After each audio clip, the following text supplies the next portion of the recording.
View market માટે લઈએ long term તો ચર્ચા કરીએ, પરંતુ ગયા ગુરુવાર અને આ ગુરુવાર જે રીતે માર્કેટમાં આપણને એક્શન દેખાડી રહી છે, આ સપ્તાહ ઘટાડા સાથે શરૂઆત હતી, પરંતુ થોડી ઘણી રિકવરી આપણને જે છે બનતી દેખાડી રહી છે. જે ટ્રિગર્સ માર્કેટ માટે છે, એફઆઈએસની તો હજુ સેલિંગ છે, પણ પોઝિટિવ એ છે થોડું કે હવે એફ&ઓમાં એટલે વાયદા કારોબારમાં થોડા પોઝિટિવ થતા આપણે જોઈ રહ્યા છીએ. જોકે ડીઆઈઝનો પણ એટલો સપોર્ટ છે. ગ્લોબલ સેટઅપ એ પણ હવે થોડું પોઝિટિવ સાઇડ પર આપણને જે છે બેન્ચમાર્ક એક્ટિવ બતાવી રહ્યા છે, કારણ કે મોંઘવારી દર જે છે યુએસમાં એક અનુમાન મુજબનો આપણને આવતો દેખાડી રહ્યો છે. જે ડોલરમાં એક નરમાશ આવતી જોઈ રહ્યા છે, ક્રૂડમાં ઉછાળો, રૂપી, આ બધું ઘણું આપણે એક ફોકસમાં રાખ્યું આ સપ્તાહ.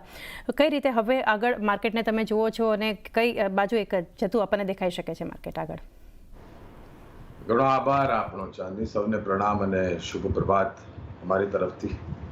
અમારા ખ્યાલથી વર્ષ 2025ની શરૂઆત બજાર માટે થોડી અફરાતફરી સાથે થઈ છે. સંકેતો અને કારણો સ્થાનિય માર્કેટને લઈને અને આંતરરાષ્ટ્રીય સમાચારોને લઈને મારા ખ્યાલથી અસર આપણે જે જોઈ છે. અને આ અઠવાડિયે આખે જે બજારની દશા અને દિશા હતી એને જોતા કદાચ લાગે છે કે ટૂંકાથી મધ્યમ ગાળા માટે થોડી ઘણી વધારે પડતી વેચવાલી થઈ જઈ છે. આપણે જે કહીએ ઓવરસોલ્ડ થઈ ગયું છે, અને એના કારણે જ ગઈકાલે બી તમે જોવા જાઓ તો જે સપાટી પર બંધ થયું, ગઈકાલે બી વધઘટ વધારે પડતી હતી. અને નિરંતર મેં એક વાત કીધી છે કે ઇન્ડિયા વિક્સમાં જે ઉછાળ આવે છે એને લઈને આ વધઘટ આપણે વધારે પડતી જોઈએ છે. રૂપિયો જીવનના સર્વોચ્ચમ નીચલા સ્તર પર હતો ડોલર સામે, અને જે રીતના આ અઠવાડિયામાં શરૂઆતમાં અમેરિકા તરફથી રશિયા પર જે પ્રતિબંધ મૂકવામાં આવ્યા કાચા તેલને લઈને, અમુક એન્ટિટીઝને લઈને, એને લઈને પણ આપણે થોડી ઘણી ઉપરની 4 મહિનાની ઉપરની સપાટી જોઈ કાચા તેલમાં. કદાચ હવે ધીરે ધીરે મારા ખ્યાલથી વાસ્તવિકતા સામે આવશે અને કાચા તેલમાં કદાચ જે સમાચારના આધાર પર ઉછાળ જોવાના હતા એ જોઈ લીધા છે. હવે અહીંયાથી વધારે પડતા ખરાબ સમાચાર ના આવે તો મારા ખ્યાલથી કાચા તેલના ભાવ નીચે આવવા જોઈએ. ડોલર જે ઘણો જ મજબૂત થઈ ગયેલો, અને આટલો મજબૂત ડોલર અમેરિકાની અર્થવ્યવસ્થા માટે બી એક સારા સંકેતો નથી, એટલે ત્યાંથી બી કદાચ થોડા ઘણા પ્રયાસ થશે. આવતા અઠવાડિયે સોમવારે 20 તારીખ છે, શપથ ગ્રહણ સમારોહ થશે. રાષ્ટ્રપતિ ટ્રમ્પ અમેરિકા અને ઓફિસ ધારણ કરશે, નીતિઓ બનાવશે.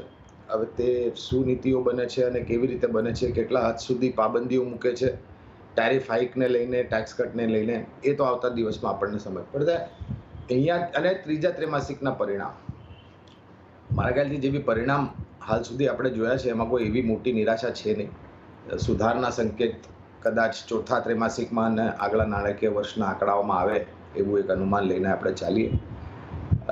તમે જો ટ્રેડિંગ કરતા હો ટૂંકાથી મધ્યમ ગાળા માટે, તો વધારે પડતી નફાની વિચારધારા ન રાખતા જે બી તમને નફો મળતો હોય ધીરે ધીરે તમે બાંધતા જાઓ.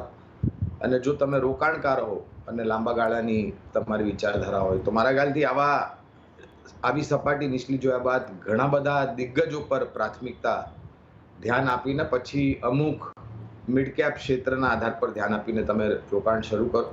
ઇન્ડિયા વિક્સ જ્યાં સુધી 14, 13.5, 13ની નીચે નહીં આવે ત્યાં સુધી આ વધઘટ આપણને જોવા મળશે. તમે જે વિદેશી સંસ્થાગત રોકાણકારોની વેચવાલી વાત કરી, તો મારા ખ્યાલથી એની સામે સ્થાનિય સંસ્થાગત રોકાણકારો સારી રીતે સામનો કરી રહ્યા છે વેચવાલીના, અને ખરીદારી કરી રહ્યા છે. સ્થિરતા બજારમાં આવી જરૂરી છે ચાંદની. મારા ખ્યાલથી આ જે વધઘટ છે એ ઓછી થવી જોઈએ. જી, માર્કેટ એક સ્ટેબલ થાય, જે વોલેટિલિટી આટલી બજારમાં જોઈ છે એ થોડી એક કંટ્રોલમાં આવી એક જરૂરી બનતી દેખાડી રહી છે.